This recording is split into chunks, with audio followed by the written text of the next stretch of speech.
Hello there guys, welcome back to another episode of Grassroots To Greatness. So we're at Newcastle United and here is how we've been getting on.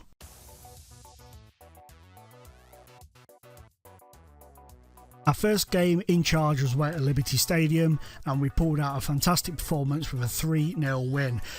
Very even game, but we took our chances, they didn't. We then faced Hull City at home and ran out 4-1 victors in a very dominant performance. Again, we were great in front of goal. Nathaniel Charbelloa hadn't scored a goal for Newcastle. Then he got two in 2 minutes to kickstart his career for us. We then lost 1-0 at home to Newcastle. We are fucking Newcastle. We lost 1-0 at home to Manchester City. Klaassen missed a penalty and Silva wrapped up the points for 10-man City. We then drew at home to Norwich, 1-1, a very even game in terms of possession, but we bossed it in terms of attempts on goal and whatnot, but we just could not find that second goal to, wrap it up. Then very disappointingly away from home at Burnley, we lost by 2-1. We took the lead on 58 minutes, looked very in control of the whole, match and everything, but Tyler Roberts popped up with 2 goals and wrapped up the points for Burnley. We then faced Manchester United at St James's Park and beat them by 2-0. 2 goals for Chris Harkin in quick succession, quick time goals. And we were fully dominant in this match. Manchester United were indeed very poor. We then threw away a 2-0 lead at home to Crystal Palace. You may notice there Desmond Forbes, who we had on loan at Crewe briefly, he played 1 game and then they took him back off us, got there first, and De Bruyne got there second. And last time out we travelled to New White Hart Lane and drew 0-0. A very even game. I did think Tottenham were going to nick it on a couple of occasions. They bossed the possession and looked the more dangerous on the attack, but we got away with a point. So we've had a decent start. We're still 17th in the Premier League table, which isn't exactly great. But, I mean, look at this. Watford 21. 19 points bottom. 7th place is 30 points. There is not a big gap between 7th and bottom in the grand scheme of things with games left to play. So you've got a situation really where West Brom and Tottenham can find themselves in the bottom 2 and Watford and Swansea can find themselves in the top 7. It'd take a lot, I know, but the difference isn't that much. We're actually only 8 points off 7th place, so it's not bad. It's not bad at all. We're 12 points off 5th. It's not a bad gap at all. The only team that's really running away with things, I guess, is Chelsea, who are 11 points ahead of City, United and Liverpool, and Stoke having a great season, West Brom having a great season. So, it's a very close Premier League in terms of, points and positions this season. It's a lot closer than it's been for a long time, which is pretty damn awesome. Didier Deschamps has taken over at Arsenal, just to let you know. That's happened. And transfers have been going on. We're only midway through January, really. I was going to wait till the end of January, but then I thought, no, let's do a few more videos a bit closer in now. So we'll do this one now, basically in your face with a can of mace, up your butt with a coconut. So in terms of outgoings, don't ask. Dominguez has gone to Swansea. Trippier to Middlesbrough. Jack Butland, literally the second I ended the recording of the last video, click continue, Butland came to me and was like, I want out, I don't want to be here. I was like, please. He was like, no, get stuffed. I was like, okay, whatever. Then Arsenal were like, here's £25.5 million, and I was basically bullied into accepting it. So he's gone to Arsenal for £25.5 million. Gustavo Henrique has gone to Aston Villa and become the best goal scoring player in the world. He's a central defender who was shocking for us. He's gone there and I think he's scored a couple of goals since being there. Moussa Sissoko has gone to QPR. Gregotic has gone to Bologna, and then we've loaned out a few players as well. The incomings are obviously the big ones. I said last time he was going to be with, be a great player going forwards. I didn't realise he was on loan like an absolute div. So yeah, he's been sent back now though, as has Nathan Barry. I've sent them both back to their parent clubs. I didn't want loan players in. I thought I'm going to do this my way with my players. So that's the way we're going.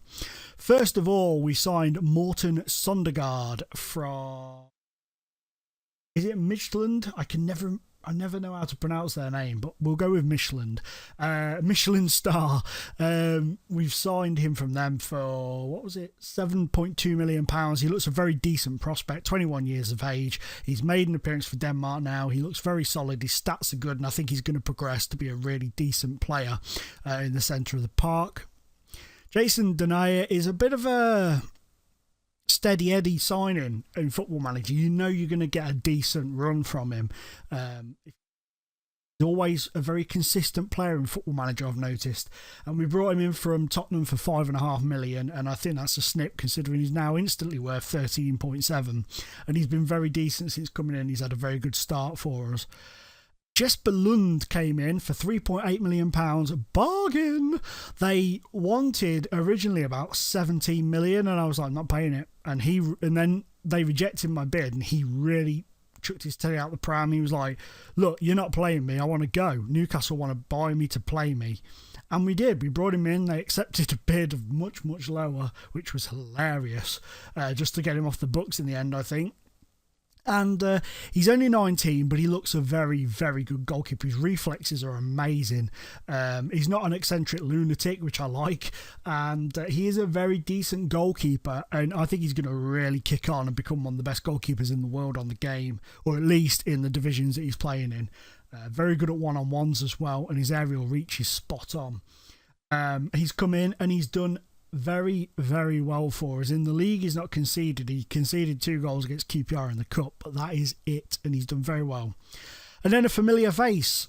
Cost us more than I wanted to pay for him. I was hoping to get him for around 6-7 million, but I had to pay about 10 in the end altogether for Soren Solomonsen from Inter Milan. He wasn't getting a game there. He was unhappy. I know him. I know what he's capable of. I know what he could grow into. So he's been brought in. He's a backup at the moment to Munoz, but he will probably be first choice when Munoz moves on.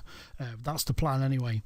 Then we had to spend 14.5, but it wasn't. £14.2 million on a 26-year-old Jordan Ibe from Sheffield Wednesday, where he was just running the championship. He was running it, and he was valued at 12 million, so I think I did well to get him for 14.2 because they didn't want to let him go. But he's had a great couple of seasons there. They've made a £12 million profit on him, so fair play to him for that. But I like Jordan Ibe, and I think he's going to be a really good player for us. Rene Milambo from Nantes for £11 million. We've really utilised that big transfer budget that was left, and of course selling Butland and a couple of other players have given a bit more money, so we've had the chance to really go for better players than what I thought we'd be able to get in, which is good. And this guy, I really like the look of him. He's had a great career so far at Nantes, 129 games, 11 goals, and he's come in here and he has settled in very well, and he's one of these players he likes to take opposition's defenders on. He likes to run at them. That is not his usual haircut. His usual haircut is dreadlocks, but he's gone to this. It's doing that strange thing again. So he looks a bit cooler than this normally, but I like him. I like the look of him a lot, and I think he could develop pretty well.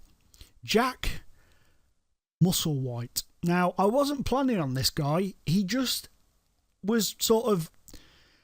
I saw a news article about him, and there was about 15 teams vying for his signature, and I had a look at him, and my scout, I didn't realise, had spotted him and had done a little bit of a report on him, and I really liked the look of him. I was like, hello, sort of, you look a very good player. Probably going to loan him out. Yeah, Millwall looking at him at the moment. In fact, I'm going to... what am I doing? I'm going to make him available for loan right now so he can go out. He looks decent. This next one... People who have followed me for a long time know I have this sudden urge to... I see a player in non-league and I think, I could turn you into the next Jamie Vardy or, Ricky Lambert or something. And Dover Athletic had Glenford Fleming. Okay? This is him.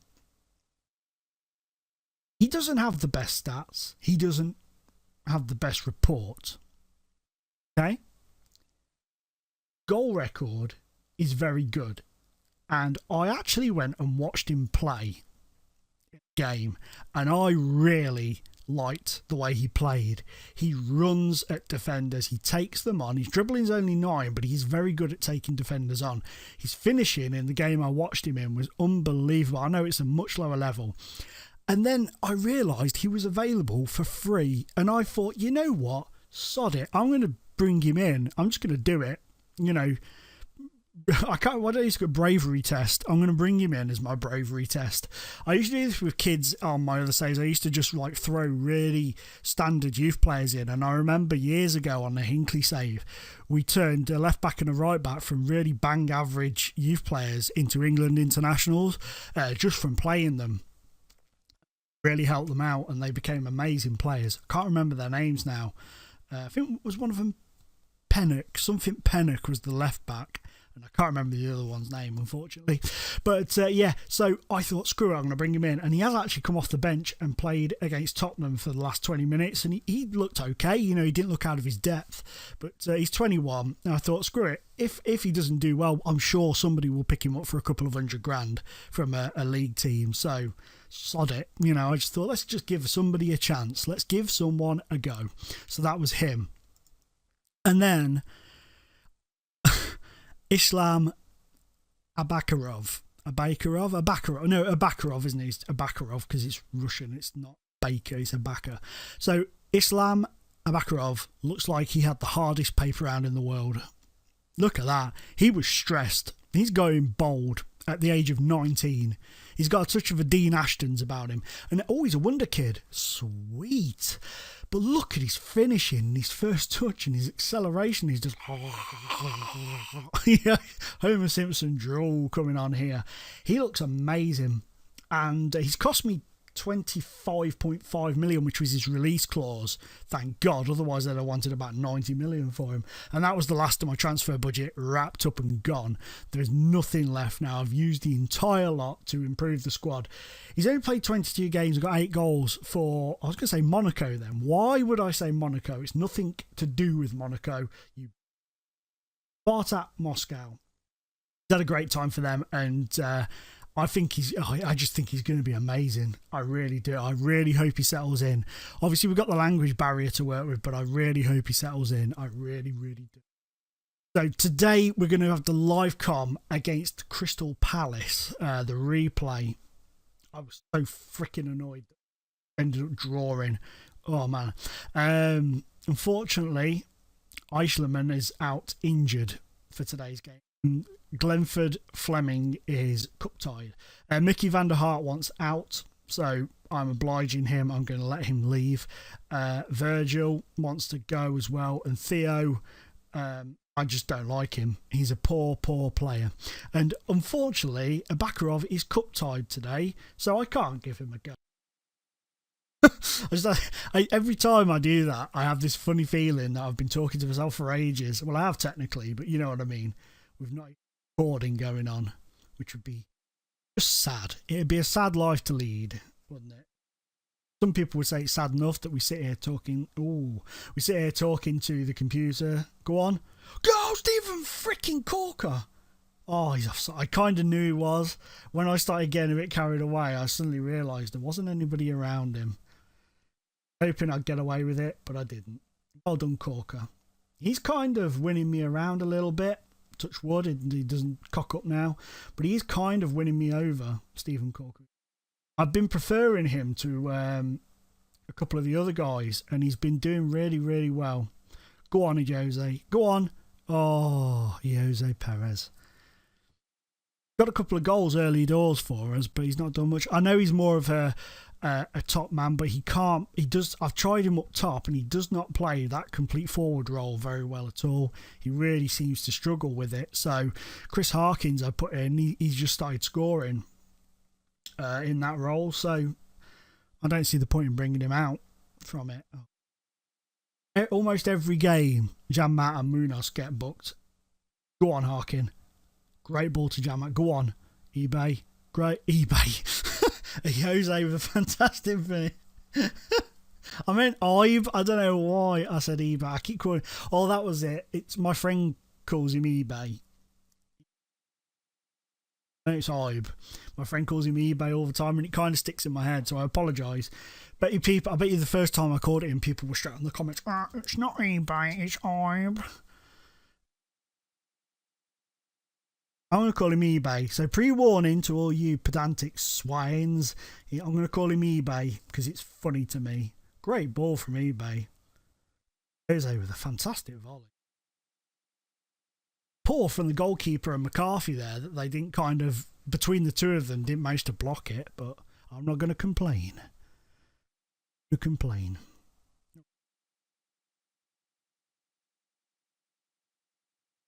Weiser, I bet.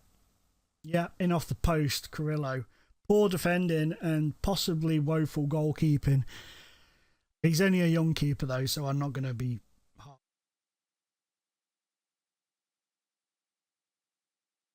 Poor positioning that was, wasn't it, really? I mean, there's not much he could have done. It was a bit of a looping header, but poor positioning from him. He needs to learn.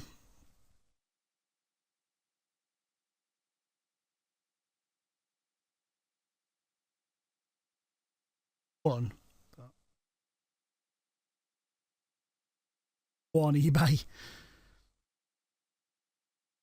Oh, Corker, it was a good idea, but it was a bit of a poor ball. Oh, well done, De Hoy. Go on.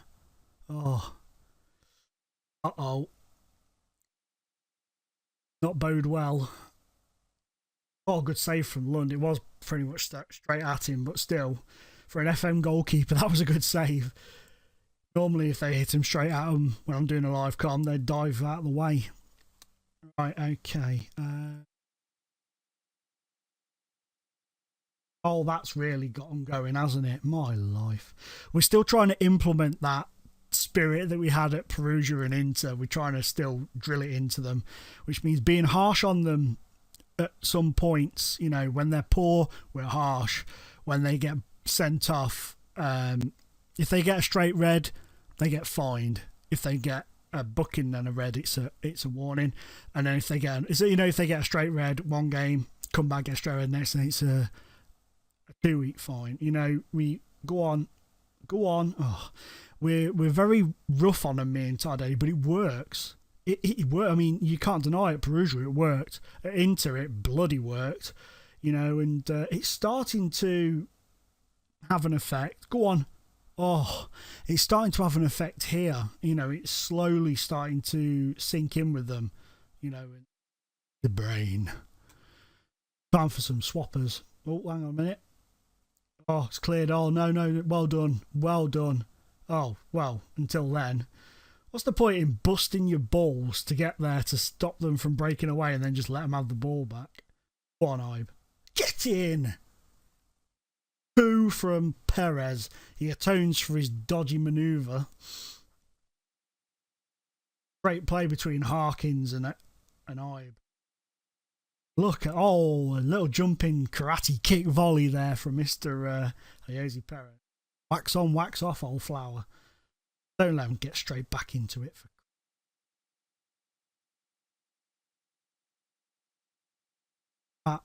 Yeah. Oh my God. What is Lund playing at there? I was going to drop it back to control, but I thought I'll wait till the end of this highlights. It's not going to make any difference. Look at that. What the? FM goalkeepers strike again. Sometimes they're brilliant, sometimes they're hilarious. Right, Harkins, come off. Cyril Salvi is struggling for goals and confidence and everything. It's a risk bringing him in, but I'm doing it. I'm going to leave another change just in case something goes boobies up.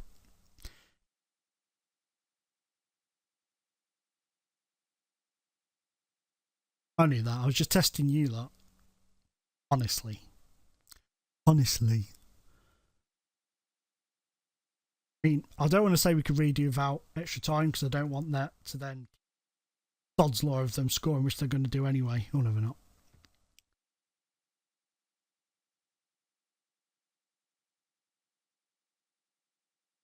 Alvy's hair's changed as well. That's not what he normally looks like. Got a bit of a Gabrielle thing going on for anybody who remembers Gabrielle, like the hair going over the eye. because she's wearing an eye patch. I mean, a bit of a Gabrielle going on there. Perhaps he was a big fan, big fan.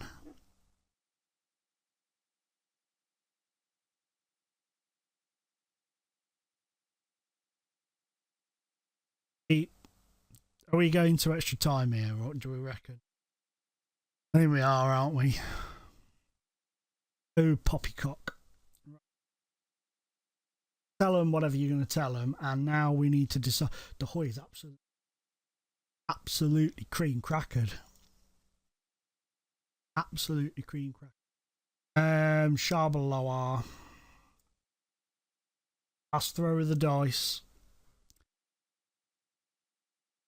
Hopefully he will, because we've got somebody fitter in between the, you know, in the midfield, between the attacking midfield and attack and the defender. Hopefully, because he's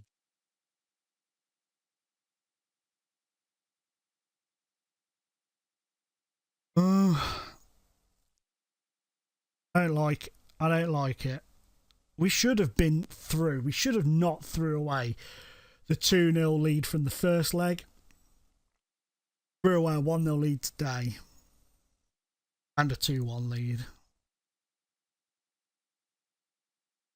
What was that? No! Oh, what a save from Lund.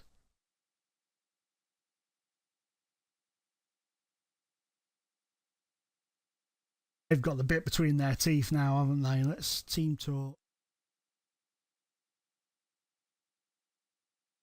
No. Penalty. You freaking idiot, Solomonson. Don't now run and attack the referee. Book him, send him off. Book him. Solomonson, you div. Oh, he's missed it! Oh, I tried to sign that guy who missed the penalty for... Oh, goody, penalties. Just what we need. Auto pick. Blue's good at them or not anymore. Sanchez doesn't miss that time. Perez doesn't miss. No. I can't see Lund saving penalty.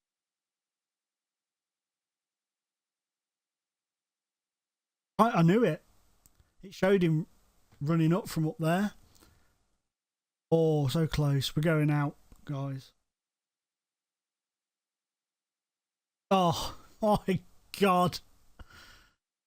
Oh, he saved it. Oh no, he hit the post.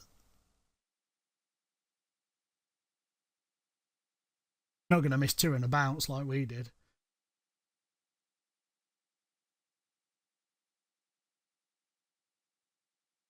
What a bummer. Out the cup. I'm not gonna say that there are positives on the show. I'm going to assertively say that was not good enough, because it wasn't. It was a poor performance, very poor performance, and we're out on penalties. But guys, that's life. Anyway, that's going to be it for today's episode, because this has run over a little bit. There's quite a few things I need to go through. Thank you very, very much for the support on the series. It's been great. If you're still enjoying it, please drop a like on the video down below. And guys, as always, it has been an absolute pleasure. Dan's the manager of Crystal Palace. It's been an absolute pleasure being in your face. Bye-bye.